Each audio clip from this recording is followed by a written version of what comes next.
హరహే ఓం. అందరికి నమస్కారం. చిన్న కథ, మంచి సందేశం. 2 రోజుల క్రితం ఉత్తరాఖండ్లో ధరాలి అనే ఒక చిన్న గ్రామం ఆ పెద్ద గట్టుల మధ్యలో ఉంది. చాలా బ్యూటిఫుల్ ఉన్న గ్రామము, స్వర్గం ఉన్నట్టు ఉంది. అక్కడ నుంచే 8 కిలోమీటర్లు గంగోత్రి. అక్కడి నుంచే అన్ని చార్ధామ్ యాత్రకు పోవాలి. అక్కడ పెద్ద పెద్ద హోటల్స్, మంచిగా వసతులు అన్నీ నిర్మించిండ్రు. మంచి ఊరు కలకల ఆడుతుంది. 34 సెకండ్లో పైనుంచి ఒక వరద వచ్చింది. విపరీతంగా మట్టి రాళ్ళని కొట్టుకుని వచ్చి మొత్తం ఊరంతా స్మాష్. ఆ ఊరే ఇప్పుడు కనిపిస్తలేదు. దాని మీద 15 ఫీట్ల ఎత్తు బురద నిలబడింది. కింద అయిపోయినారు అందరు. ఇదంతా జరిగింది 34 సెకండ్స్, కేవలం 34 సెకండ్లు. ఆశ్చర్యం. ఇప్పుడు 67 మంది మిలిటరీ వాళ్ళు కూడా దాంట్లో చనిపోయారంట. ఇప్పుడు ఎన్నో మంది చనిపోయినారు, లెక్కలు ఇంకా తేలలేదు. గవర్నమెంట్ అక్కడ ఇప్పుడు పోనీకి అయితే హెలికాప్టర్ దిగేదానికి ముఖ్యమంత్రికి నిన్న కాలేదు. ఎట్లో దిగి నడుచుకుంటూ పోయి ప్లేస్ దగ్గర పోయి దాన్ని క్లీన్ చేస్తున్నారు. పని నడిచింది. అంటే చెప్పే తాత్పర్యం చూడండి, 34 సెకండ్లో ఇదంతా స్మాష్ అయిపోయింది.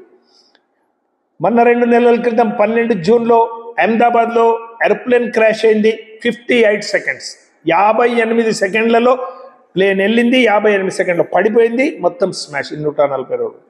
ఇది 34 సెకండ్లు, అది 54 సెకండ్లు. దాన్నే శంకర భగవత్పాదులు చెప్పిండ్రు 1200 సంవత్సరాల క్రితం. మా కురు ధన జన యవ్వన గర్వం కాలం హరతి నిమిషాత్ సర్వం.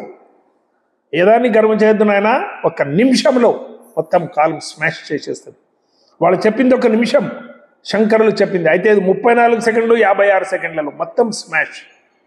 కాబట్టి జాగ్రత్త. ఏం చేయాలి? భజ్ గోవిందం, భజ్ గోవిందం, గోవిందం భజ మూఢమతే.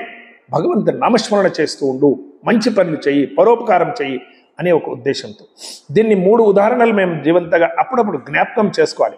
Lata Mangeshkar, Steve Jobs, Alexander Greek దేశం నుంచి వెళ్తాడు. అరిస్టాటిల్ గురు దగ్గర పోయి నమస్కారం చేస్తాడు. 18 సంవత్సరాలు అలెగ్జాండర్కి 1,00,000 సైన్యం. నమస్కారం చేసి, గురుగారు అలెగ్జాండర్ గారు నాకు ఆశీర్వదించండి, నేను ప్రపంచాన్ని గెలవాలని పోతున్నా, ఏం చేస్తావు దాని నుంచి అని అడుగుతాడు అరిస్టాటిల్. అడిగితే అలెగ్జాండర్ చెప్తాడు, నేను పృథ్వీ అంతా నా పాదాక్రాంతం చేస్తా, దాన్ని అనుభవిస్తా. నాయన అంత ఆవిష్యం నీకు లేదు, అంత సమయం లేదు. ఇక్కడ పండుకో, కుక్కలు పండుకునేవి, కొద్దిగా స్థలం ఉంది, నిద్ర వస్తుంది. ఎందుకు ఇది ఎంత తిక్క చేస్తున్నావు? వింటలేడు. లేదు నేను వెళ్ళిపోతా. పోయిండు, వచ్చిండు, అన్ని దేశాలు గెలిచిండు, పౌరసం జతకు వచ్చిండు, భారతంకి యుద్ధం చేసి ఓడిపోయిండు, రిటర్న్ వెళ్ళిపోతున్నాడు. రేగిస్తాన్లో విపరీతమైన ఎండాకాలంలో మరణం దగ్గరికి వస్తుంది. అప్పుడు తల్లి మీద చాలా ప్రేమ అలెగ్జాండర్. ఏడుస్తాడు, మా తల్లిని పిలిపేయండి, అమ్మని చూడాలి. అప్పుడు చెప్తారు వైద్యులు, అమ్మని తోలుకొని వచ్చేంత వరకు నువ్వు బతకవు. సరే ఎట్లయితే నన్ను అమ్మ దగ్గర తోలుకొని పోండి, మధ్యలో చనిపోతావు, అది కూడా నీకు సమయం లేదు. ఏం చేయాలి? అప్పుడు అలెగ్జాండర్కి ఒక ఆలోచన వస్తుంది.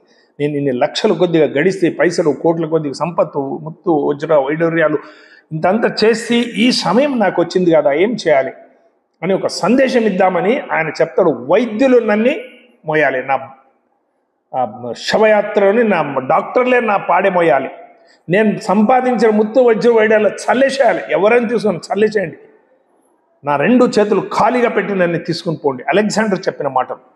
మేమేమనుకుంటాం, మా దగ్గర కార్పొరేట్ హాస్పిటల్ అండి, పెద్ద యశోద అవి దగ్గరలేనండి, 5 మినిట్స్లో మేము పోవచ్చండి, కామినేనికి పోవచ్చండి, అక్కడ పోవచ్చండి, అపోలో ఉందండి, అక్కడ అన్ని వ్యవస్థ ఉందండి. కార్పొరేట్ అండి, మంచిది, ఈసీజీ సమ్ సెకండ్, అందరు డాక్టర్స్ 24 hours సర్వీస్ అండి. నువ్వు కార్లో మధ్యలో చనిపోతావు, పోయే అపోలోకి ముట్టలేవు, మధ్యలో చనిపోతావు. కాలం హరతి నిమిషాత్ సర్వం, ఒక సెకండ్లో నీ మరణం వస్తుంది. కాబట్టి జాగ్రత్త. అలెగ్జాండర్ అదే ప్రకారంగా చనిపోయిండు, అదే ప్రకారంగా శవయాత్ర తీసిండ్రు. ఆయన సందేశం, డాక్టర్లు కూడా మిమ్మల్ని రక్షించరు, మీరు పైసలు సంపాదించిన ముత్తు వజ్రాలు నువ్వు వెంట రావు, ఉత్త చేతి నుంచి వచ్చావు, ఉత్త చేతి నుంచి పోతావు, కాబట్టి నేను కూడా ఇట్టే పోయాననే సందేశం ప్రపంచానికి అలెగ్జాండర్ ఇచ్చింది. స్టీవ్ జాబ్స్ యాపిల్ కంపెనీ మాలక్, అమెరికాలో క్యాన్సర్ నుంచి చనిపోయాడు. 54 సంవత్సరాల్లో చనిపోయాడు. ఒక లెటర్ రాస్తాడు, ఇప్పటికి కూడా నెట్లో కొడితే ఆ లెటర్ వస్తుంది. ఆ దాంట్లో రాస్తాడు, నేను పైసలు సంపాదించాలి, పెద్దగా కావాలి, మనిషి ప్రపంచం ప్రఖ్యాతి కావాలి అని అనుకున్నా, సాధించిన తర్వాత రోజుల్లో నా భార్య, పిల్లలు, బంధువు, పరివారము అన్ని దగ్గర ఉండాలి, అందరి దగ్గర ఆనందంగా ఉండాలి, ఉన్న పైసల్ని కొద్దిగా దాన ధర్మం చేయాలి అనుకున్నా, కాలేదు. మరణం వచ్చి నిలబడింది క్యాన్సర్ రూపంగా. నా మొత్తం యాపిల్ కంపెనీ తీసుకోండి, నా పైసలు తీసుకోండి, ఆ క్యాన్సర్ తీసుకోండి అంటే ఎవ్వరు దగ్గరికి రావటం లేదు. కాబట్టి జాగ్రత్త, మీరు కూడా జాగ్రత్తగా ఉండండి, ఎప్పుడు రోజు ఏమైనా మంచి పనులు చేస్తూ ఉండండి అని ఆయన అలెగ్జాండర్ స్టీల్ జాబ్స్ చెప్పిన మాటలో ఆయన లెటర్లో ఉంది. ఆరోగ్యం గురించి మీరు చాలా జాగ్రత్తగా ఉండండి. ఒక్కసారి మీరు ఆరోగ్యం గురించి శ్రద్ధ తీసుకోకుంటే ఆహారం కాదు, ఆ ట్యాబ్లెట్లే ఆహారం మాదిరిగా తీసుకోవాల్సి వస్తుంది. జాగ్రత్త.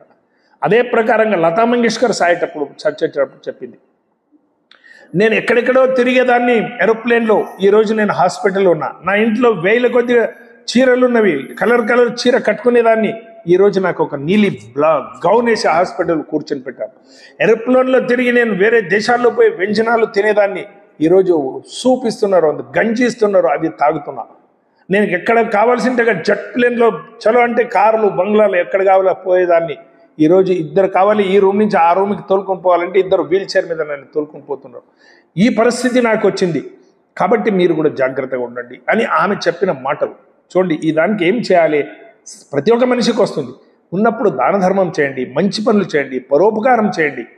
పరోపకారై దుహంతి గావః, పరోపకారై ఫలంతి వృక్ష, పరోపకారై వహంతి నద్య, పరోపకారం ఇదం శరీరం. ఈ మాదిరిగా మీ జీవితం గడపండి. నా దానం న ధర్మం నా దయాన విద్య ఇహ మృత్యులోకే మనుష్య రూపేణ మృగాశ్చరంతి అని సుభాషితం చెప్తాడు.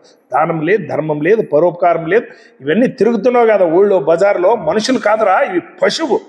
మనుష్య రూపేణ మృగాశ్చరంతి, పశువు కాదు మృగాలు. పశువు అని ఎందుకు చెప్పలేదు, మృగా అని ఎందుకు చెప్పిండంటే మృగాలు ఉపయోగి. ఆవు పాలిస్తుంది, బర్రె పాలిస్తుంది, ఎద్దు పని చేస్తుంది, ఆ కుక్క ఇల్లు కాస్తుంది. మృగాలు పీక్కుని తింటాయి. ఇవన్నీ తిరిగేటి ఊళ్ళో తిరిగేటివన్నీ మీకు కనిపిస్తావు కదా, అవి మనుషులు కాదు మృగాలు అని సుభాషితకారుడు చెప్తాడు. మేము ఆ మాదిరి కాదు, మనుషులం అయిదాం, మనుష్యగా జీవిద్దాం. భారత్ మాత ఇదే. అందరికీ నమస్కారం.